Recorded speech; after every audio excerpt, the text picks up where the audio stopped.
भारत और चीन के बीच तनाव कम होता नजर आ रहा है। दोनों ही देशों ने लद्दाख स्थित वास्तविक नियंत्रण रेखा एलएसी से सेनाओं को पीछे हटाने के वादे को हाल ही में पूरा किया था और इसी कड़ी में गुरुवार को भारत चीन की सेनाओं के बीच दिवाली पर मिठाइयों का आदान प्रदान भी हुआ।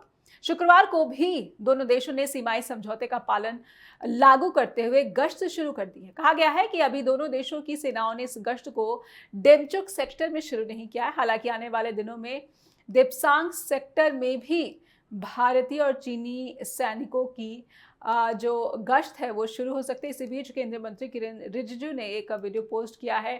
कहा है कि वो अरुणाचल प्रदेश के बुमला में सेना के जवानों के साथ दिवाली मनाने पहुंचे थे। यहाँ चीनी सेना के जवानों से बात करने और इंफ्रास्ट्रक्चर को देखकर हर किसी को भारत के सीमाई इलाकों के विकास पर गर्व होगा।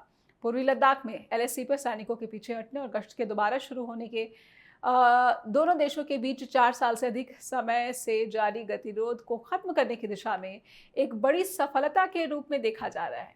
जून 2020 में गलवान घाटी में हुई झड़प के बाद पूर्वी लद्दाख में एलएसी पर तनाव की स्थिति बनी हुई थी और भारत और चीन के संबंध अपने निचले स्तर पर पहुंच गए थे।